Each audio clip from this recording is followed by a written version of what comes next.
Bonjour à tous et à toutes. Dans cette vidéo, nous allons voir la modélisation par primitive dans Blender. Mais avant toute chose, on va déjà commencer par savoir comment on fait pour créer un objet. Grâce à cela, eh bien, on va pouvoir voir les différentes façons de naviguer dans Blender. Donc, comment changer de type de vue, parce que si on fait attention à ce que l'on a en ce moment devant nos yeux, eh bien, on a une vue en perspective, mais il existe d'autres types de vues que je vais vous montrer tout de suite. Et une fois qu'on aura donc vu comment naviguer dans ces différentes vues, grâce à l'objet que l'on aura créé, eh bien, on pourra ensuite manipuler cet objet avec les différents outils de transformation. Et une fois qu'on aura vu tous ces principes-là, eh bien, on va pouvoir passer à un exercice qui sera tout simple, qui va consister à modéliser un temple. OK?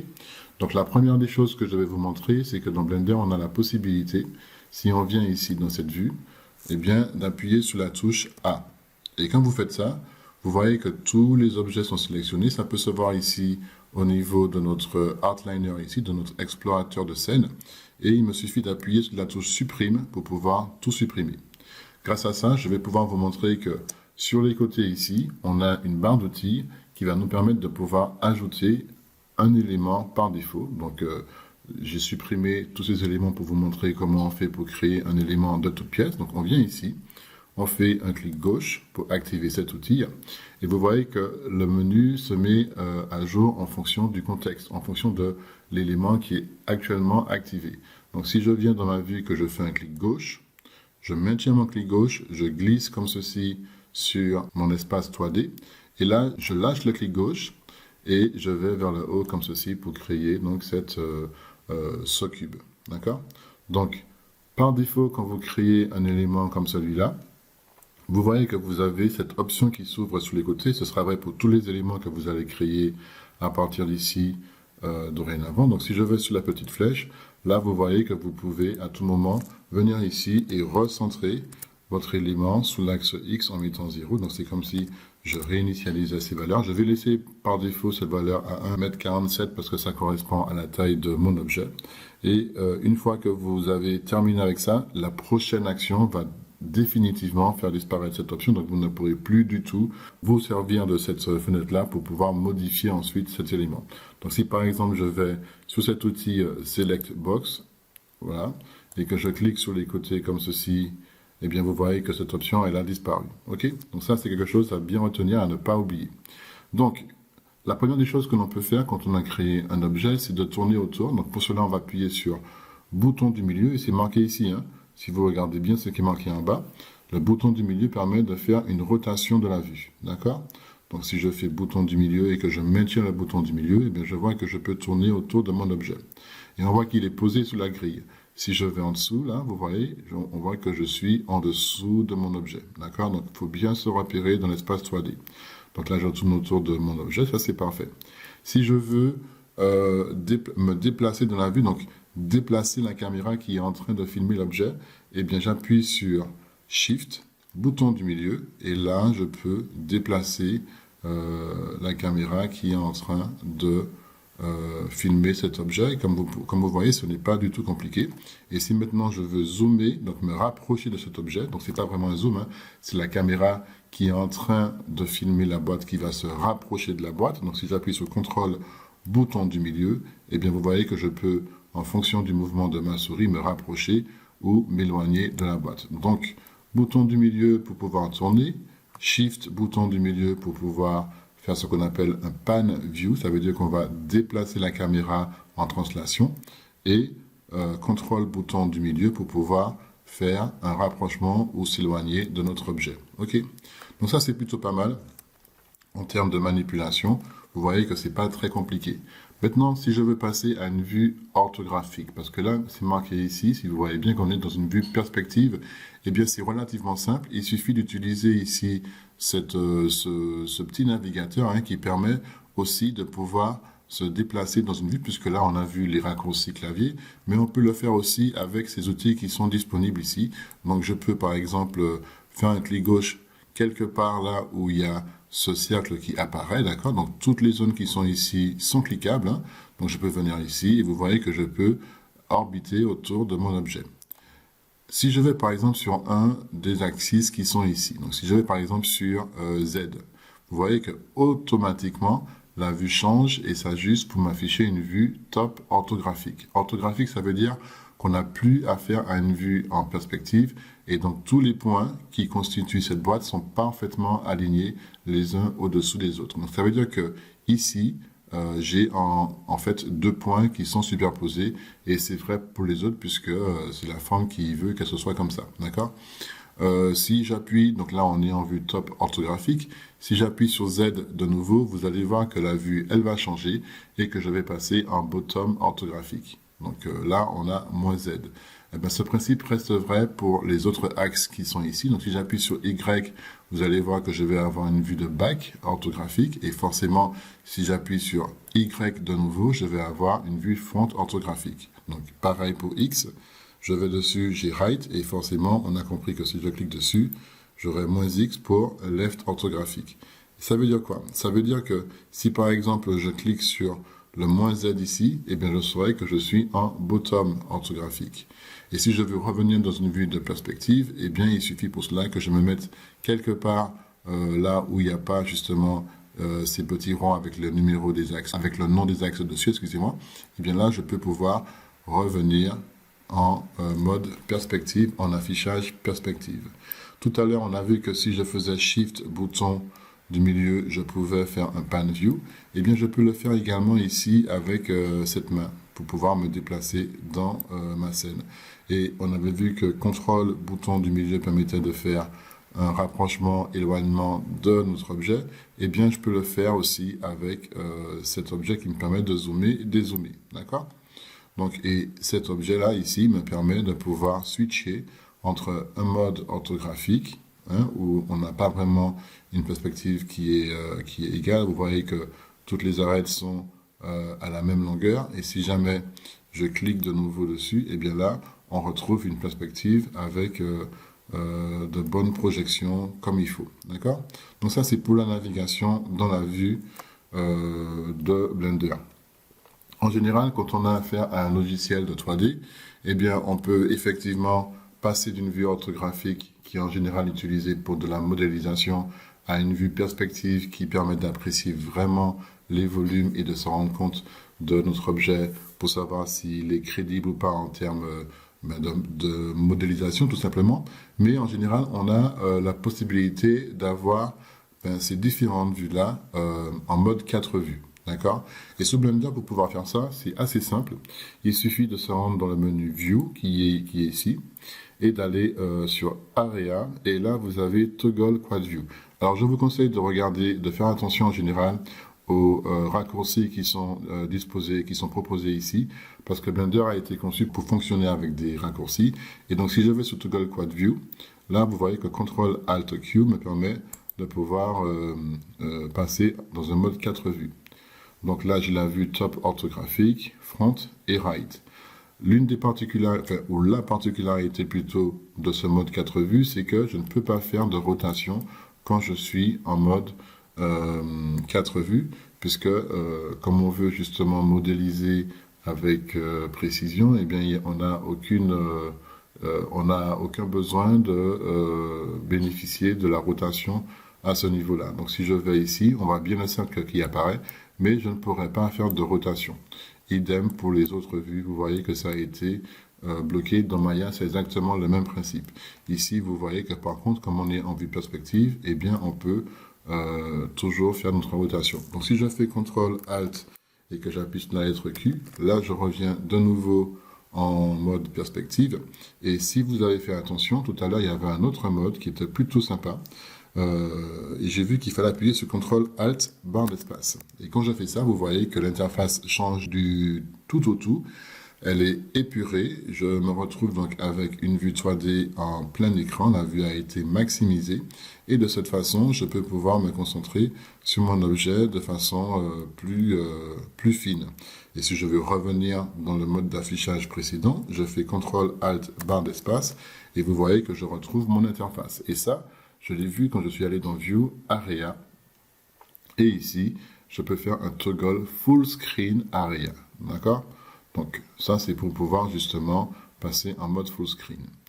Donc vous voyez qu'on a déjà quand même vu pas mal de choses. On a vu comment on pouvait supprimer des objets dans une scène. On a vu comment on pouvait créer des objets. On a vu qu'on avait à la création des objets une fenêtre ici qui s'ouvre pour pouvoir justement éditer certains paramètres, mais qu'une fois qu'on effectuait une autre opération, eh bien ce petit objet disparaissait pour de bon. D'accord? Donc ça, bien faire attention quand vous créez un objet, une primitive pour la première fois. Et ensuite, on a vu comment on pouvait naviguer dans la vue en faisant une rotation, en faisant un déplacement dans la scène, de la caméra qui filme l'objet, et pour se rapprocher et s'éloigner de l'objet. On a vu aussi que tout en bas, hein, vous voyez, on a la possibilité d'avoir une barre d'état qui nous propose, qui nous indique quelles sont les actions disponibles via la souris dans le contexte dans lequel on se trouve actuellement. Ok? Donc, maintenant qu'on a créé notre élément, je suis sur l'outil Select, d'accord, qui va me permettre de pouvoir sélectionner mon élément, donc, comme ceci. Hein. Donc, si je clique sur les côtés, bien évidemment, je peux désélectionner mon élément. Et si je clique comme ceci, je peux sélectionner ma boîte. Alors, bien évidemment, ce n'est pas la peine de faire un gros carré comme ça pour pouvoir désélectionner vos éléments, mais si je viens ici, eh bien, je peux faire un clic sur les côtés dans un espace vide et ça va tout désélectionner et un clic dessus pour pouvoir tout sélectionner. Ok? Donc ici, on a l'outil Move, d'accord, l'outil Rotate et l'outil Scale. Donc ces trois outils-là, ce sont des outils qui me permettent de pouvoir effectuer des opérations de transformation. Et puis là, vous voyez qu'ils ont fait en sorte que ces trois outils soient combinés en un seul outil. Donc si par exemple je vais sur l'outil Move, vous voyez que j'ai mes axes qui font leur apparition pour m'indiquer dans quelle direction eh bien, je vais pouvoir déplacer mon élément. Donc si je vais sur Move, vous avez vu que là j'ai bougé mon élément, mais sans rien faire, sans aller sur Edit Undo, hein, pour faire un CTRL-Z, eh bien l'objet est revenu à sa position initiale. Ça, je l'ai fait en utilisant une astuce qui a été empruntée dans 3D Studio Max, c'est-à-dire que quand vous faites une opération comme celle-ci, donc de déplacement en translation, eh bien, tant que je maintiens le clic gauche, si je fais un clic droit, hop, il retrouve sa position d'origine, idem, donc pour toutes les actions que je vais faire à l'avenir. D'accord? Donc, bien évidemment, on a la rotation avec les trois couleurs. Ça, c'est assez simple à utiliser. Ce que je ne vous ai pas montré, c'est que, bien évidemment, comme dans n'importe... Alors là, je vais faire bouton du milieu pour tourner autour. Maintenant, on sait comment ça fonctionne. Là, donc, j'ai la possibilité de pouvoir bouger un élément sur un plan. Et quand je fais ça, vous voyez que mon élément est en train de se mettre à jour en X et Y, puisque là j'ai l'axe X et là j'ai l'axe Y. Donc vous voyez que ça se met à jour en fonction de cet axe, d'accord? Donc si je viens ici, là j'ai l'axe Z et X. Donc si je viens dessus, vous voyez que uniquement X et Z vont se mettre à jour au niveau des valeurs du paramètre transform ici. Et là, dans cette fenêtre, on voit qu'on est en Object Properties, donc on voit les propriétés de notre objet au niveau de sa transformation, d'accord? Donc je peux revenir ici pour remettre l'objet ici au centre, et le principe reste le même hein, pour la rotation. On sait que le rouge c'est l'axe X, donc vous avez ici les axes pour vous rappeler tout ça, hein, d'accord? Ici en bleu, eh bien c'est l'axe Z, et en vert on a ici la possibilité de faire une rotation sur l'axe Y. Donc, je vais faire des CTRL Z pour revenir à 0. Hein, ça va être plus rapide que de mettre 0 ici en une seule fois. Et le principe reste le même hein, pour l'outil de mise à l'échelle. Donc, l'outil Scale, vous voyez que je peux scaler un objet, CTRL Z, et je peux le faire aussi directement sur un plan. On regarde toujours hein, les paramètres qui sont en train d'évoluer ici pour être sûr qu'on est vraiment sur... on est d'accord avec l'action qu'on est en train d'effectuer.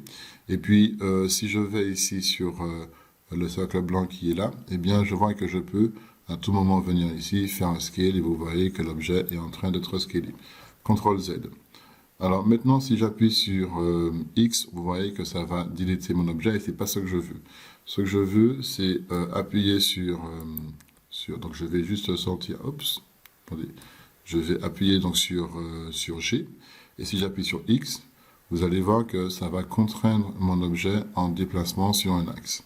Si j'appuie sur G et que j'appuie sur Z, vous voyez que je vais pouvoir justement eh bien, demander à mon objet de se déplacer sur l'axe Z. G, Y, là, ça va se déplacer sur Y. OK? Donc là, c'est plutôt pas mal.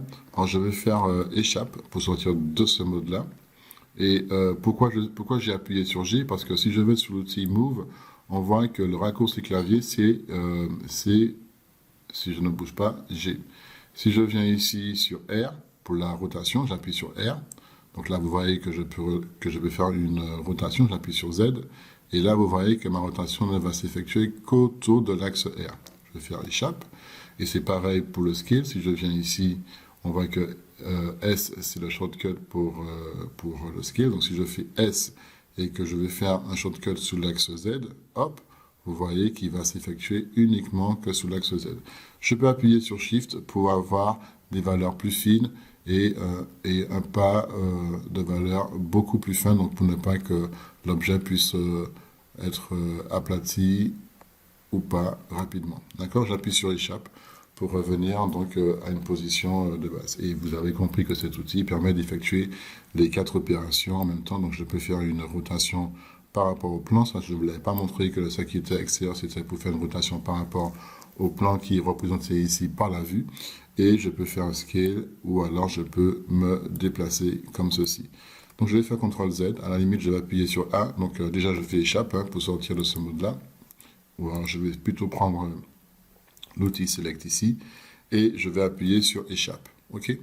Et donc là, je vais appuyer sur A pour pouvoir tout sélectionner, et comme on a vu au tout début, j'appuie sur supprime, et je supprime tout dans ma scène. À la limite, pour avoir une scène vraiment vierge, je vais faire File, New, Général, pour avoir une scène générale, et je fais Don't Save. Donc là, je retrouve ma scène d'origine, et comme je vous avais dit, on appuie sur A pour pouvoir tout sélectionner. D'ailleurs, si vous voulez tout désélectionner, vous appuyez sur A 2 fois, d'accord? A une fois pour sélectionner et A 2 fois pour tout désélectionner. OK? Donc là, j'ai sélectionné l'ensemble de mes objets et je vais de nouveau supprimer cet objet pour créer un cube comme ceci. J'aurais pu garder celui-là, mais c'est juste pour vous montrer le principe de création d'un objet, comme celui-là. Hop, je viens et je crée mon objet. Alors, là, on voit que j'ai créé mon objet. On sait maintenant se déplacer dans une vue. Il me semble que je ne vous ai pas montré ce principe-là. Si j'appuie sur Alt, bouton du milieu, hop, vous voyez, je peux aussi définir en glissant vers le bas, par exemple, lui demander de passer en vue orthographique. C'est une autre façon de pouvoir naviguer dans une vue. Donc j'appuie sur Alt, bouton du milieu, je me dirige d'un côté. Donc si je veux aller en vue de... Donc cela, c'est la vue de top. Donc je reviens ici en vue de top. Donc là, je suis en vue de front. Je vais me diriger avec Alt, bouton du milieu, je glisse vers la vue de top. Là, j'aurai la vue de bottom. Et si je vais, donc du coup, vers le bas, là, j'ai la vue de top. OK? Donc si je veux avoir, je crois que moins X, c'est quoi? C'est left. Donc je reviens ici. Hop, moins X, c'est left. Il faut que j'aille dans le sens opposé et je l'aurai. OK? Donc si je veux, donc sous le principe, vous avez compris comment ça fonctionne. Donc vous avez différentes façons de naviguer dans la vue. Alors, pour aller plus loin, je vais vous montrer quelque chose de très important avant de pouvoir effectuer d'autres opérations. Donc là, je vais venir à ce niveau-là et je vais déplacer mon objet comme ceci. Et je vais faire un Shift D. Quand je fais un Shift D, vous voyez que ça me duplique mon objet. Avant, j'avais cube ici, et là maintenant j'ai cube 0.001. Donc je peux appuyer sur l'axe qui m'intéresse, donc en l'occurrence je vois que c'est l'axe Y, c'est marqué ici par rapport, je me réfère à mon gizmo ici, et là je sais que je peux dupliquer mon objet comme ceci, d'accord? Et ce qui est intéressant, c'est que si maintenant je veux avoir une autre copie de cet objet qui respecte la distance, on parle d'offset entre ces deux éléments, eh bien je peux aller sur File, et là, je vois que j'ai quelque chose qui me permet... Alors, c'est pas Open Recent, c'est dans Edit. Et là, je vois que j'ai la possibilité de répéter la dernière opération en faisant Shift R. Donc, si je clique dessus, hop, il me répète la dernière opération. Et si je fais le raccourci clavier, Shift R, Voilà, vous avez vu, ça me répète la dernière opération. Une autre façon de dézoomer, c'est avec la molette de la souris, tout simplement en la faisant tourner. Vous voyez que je peux dézoomer comme ceci et je vois que je peux répéter plusieurs fois mon opération. Donc je vais tout sélectionner et je vais appuyer sur supprime. Donc ça, c'est quand même pas mal. On a vu pas mal de choses pour pouvoir créer un élément, pour pouvoir créer un temple. Donc on va passer tout de suite à cet exercice. Donc je vais utiliser pour cela, je me mettrai pas forcément en vue orthographique, hein, là on peut passer directement en vue de perspective pour cet exercice. Donc je vais venir ici. Et puis je vais prendre un outil, une primitive qui sera donc le cube. Et je vais créer donc ce qui va être la base de mon temple. Hein. Je vais créer donc voilà, ce plan-là et je vais lui donner une petite épaisseur comme ceci. Donc là, ça va être le plan, donc la base sur laquelle je vais pouvoir poser des piliers. Et pour ça, je vais revenir ici et je vais prendre ici un cylindre et je vais créer à ce niveau-là, j'appuie sur Shift hein, pour avoir quelque chose de vraiment homothétique. Je vais créer un cylindre comme ceci. Voilà, hop, clic gauche et voilà. Et donc là, maintenant que c'est fait, je peux passer en vue de top.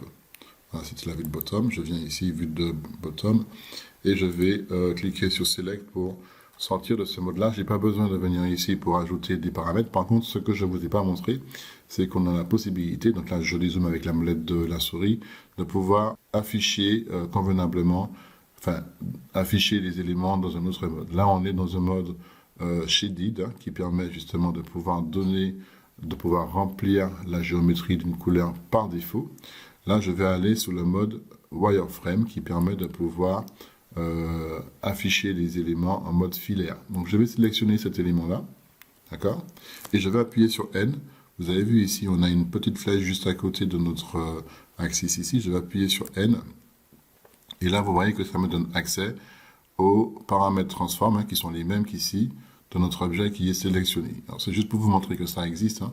Je vais mettre tout ça à 0 pour pouvoir centrer mon élément bien comme il faut. Et là, je vois que c'est le cylindre qui est activé. Hein. J'aurais dû faire attention, j'ai vu que c'est lui qui venait ici. Donc, je vais bien sélectionner ici donc, mon cube, hein, où je le prends ici et je vois que c'est vraiment lui qui est sélectionné cette fois-ci. Donc, j'appuie sur 0 et je fais entrer. Vous voyez que ça me le remet bien comme il faut à la base.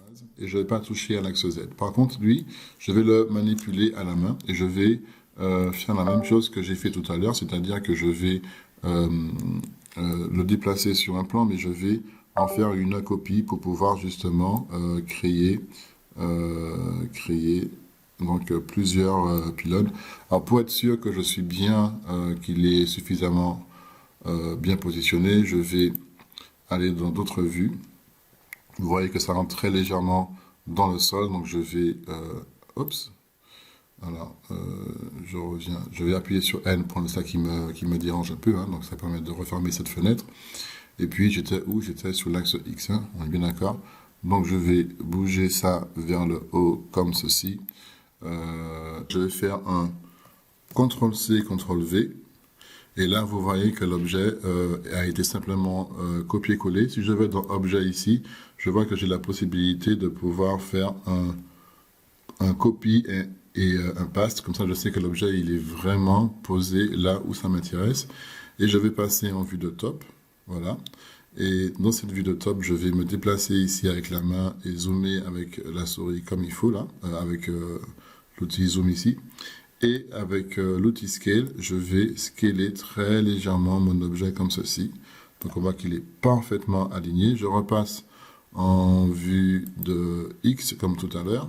Je dézoome et là, je vais pouvoir donner donc sur l'axe Z cette fois-ci une épaisseur à mon objet. Et comme je vous avais dit, on peut appuyer sur Shift pour pouvoir définir donc une hauteur bien comme il faut. Et là, je peux, voilà, ajuster comme ceci mon objet, d'accord? Et donc je refais un CTRL-C, un CTRL-V, ce qui duplique mon objet, et celui-là je peux le déplacer vers le haut comme ceci. Idem pour donc le sol que j'ai ici, hein.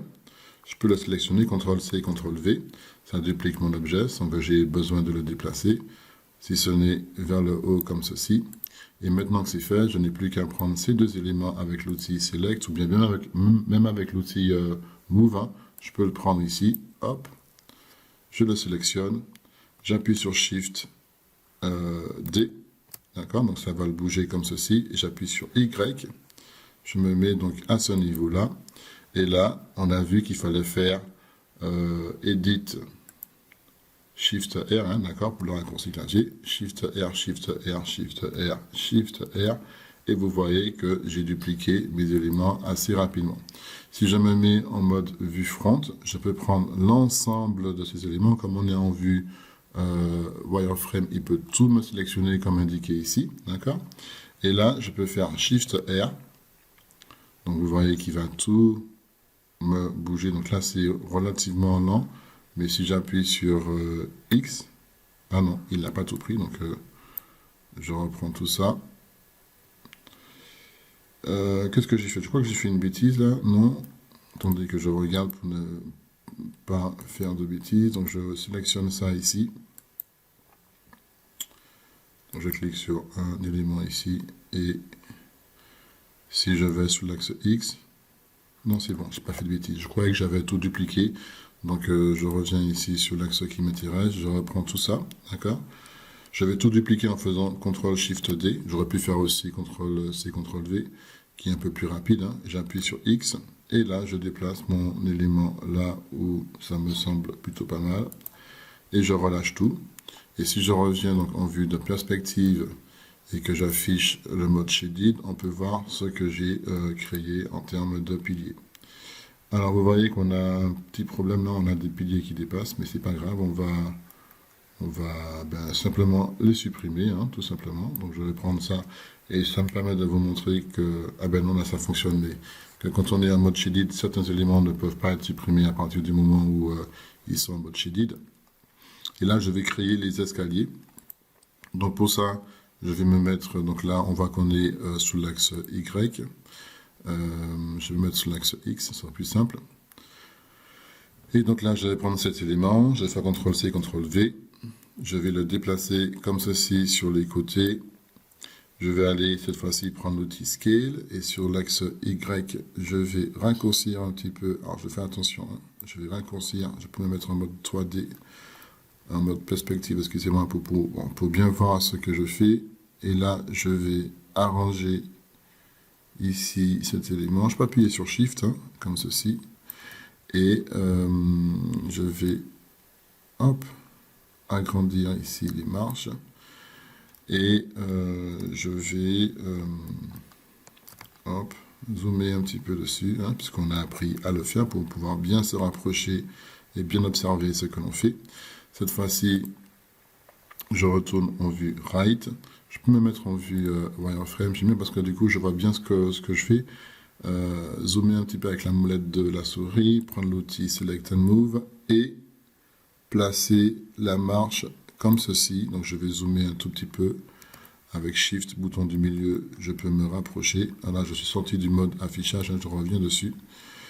Hop, je reviens au bon endroit. Et puis, je peux zoomer avec la molette de la souris pour ne pas me tromper dans mes déplacements. Hop, je reviens ici. C'est pas grave si ça bouge un petit peu comme ceci, hein, si ça rentre dedans un petit peu. Voilà. Je vais me mettre sur les côtés. Je vais prendre cette marche-là, qui est peut-être un peu trop épaisse. Non, elle n'est pas trop épaisse, elle est bien. Elle est bien, je pense. Je vais faire CTRL-SHIFT-D. Et je vais me déplacer à ce niveau-là. Voilà, je relâche tout en faisant un clic gauche. Et vous avez compris, avec Shift R, je peux faire mes marches comme ceci. Je retourne en mode 3D, j'affiche le mode Shaded. Et on a maintenant des marches pour accéder à notre temple. Donc il manque une partie supplémentaire, donc on va créer le toit et je pense qu'on aura fini. Donc pour faire ça, je vais prendre ici cet élément, j'ai cliqué gauche dessus. CTRL-SHIFT, CTRL-C, CTRL-C, CTRL-V. Je vais appuyer sur X. De nouveau, je vais venir ici.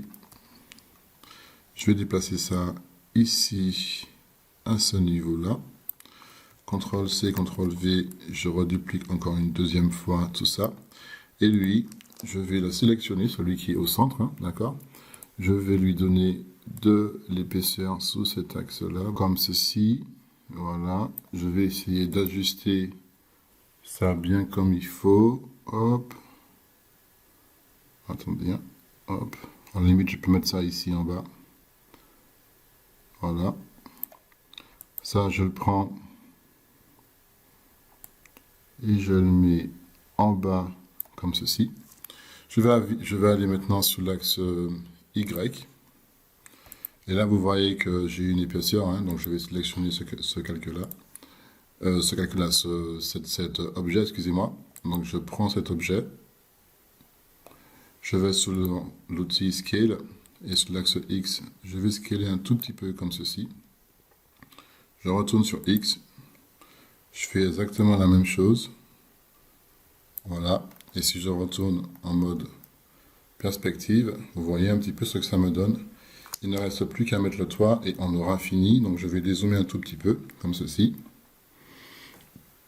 Et pour mettre le toit, je vais utiliser l'outil Cône. Donc je vais aller sur Add Cône. Et je vais appuyer sur Shift. Voilà. Et je vais créer un cône. À la création de mon cône, je vais venir au niveau des vertices. Et je vais lui demander de m'en mettre 4. D'accord? Voilà. Et là, je regarde si j'ai bien créé une pyramide. Ça, c'est parfait. Je vais passer en vue de top. Parce qu'il y a quand même une petite manipulation à faire qui va consister à lui demander de faire une rotation de mes éléments. Mais dans ce cas précis, il y aura une étape supplémentaire à faire qui va consister à faire un reset transform de l'opération de rotation que je vais effectuer maintenant. Parce que je ne pourrai plus faire de scale dans une direction qui se passe dans de bonnes conditions. Donc pour cela, je vais faire une rotation. Vous allez voir tout de suite ce que j'essaie de faire, qui va me permettre de pouvoir faire une rotation comme celle-ci. Donc là, on voit que c'est du moins 45 degrés. On ne va pas se compliquer la tâche. Je vais venir ici et je vais taper moins 45 et je vais faire entrée. D'accord? Et si par exemple je prends l'outil Scale, vous allez voir que si je fais un scale comme ceci, eh bien c'est l'ensemble de mon objet qui se met à faire un scale et c'est pas sur un axe que ça fait mon scale comme je l'aurais souhaité. C'est pour ça qu'il va falloir que je fasse ce qu'on appelle un reset transform et pour cela je vais aller sur Object et je ne vais pas aller sur Transform mais je vais aller sur Clear, Apply du moins, All Transform. Et quand je fais ça, ça réinitialise tous mes paramètres.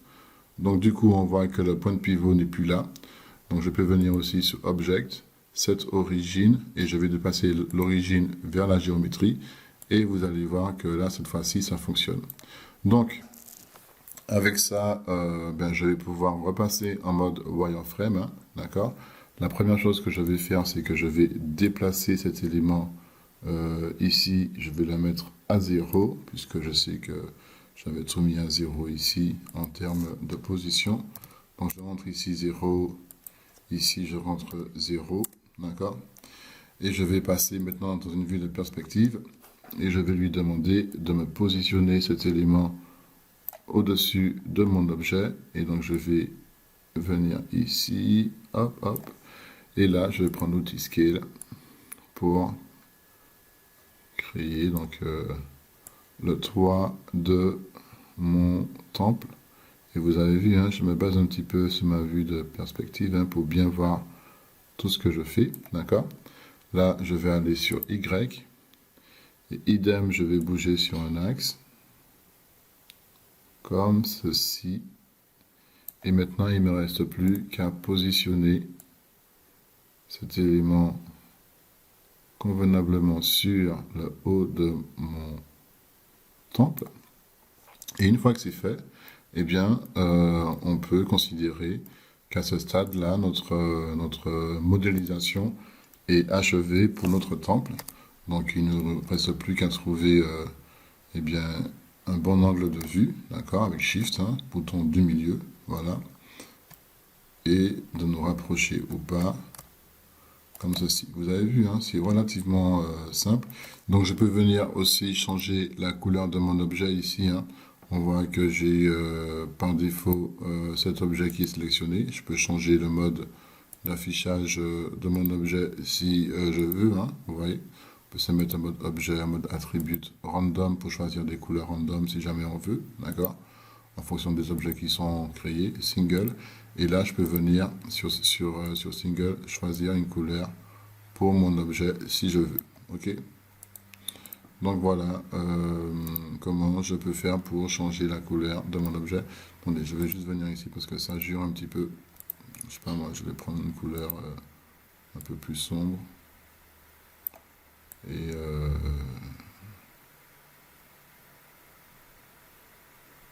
un petit peu plus vers le rouge, peut-être un poil plus clair. Donc voilà, c'est fini pour aujourd'hui pour cette leçon. Je pense que vous avez compris maintenant comment on peut faire pour naviguer dans une vue 3D dans Blender, comment faire pour créer des objets primitifs et les modifier à l'aide des 3 outils de transformation que sont la rotation, le scale et la mise à l'échelle. Et la prochaine fois, nous allons voir une vidéo sur la modélisation par tracé. Merci beaucoup, au revoir.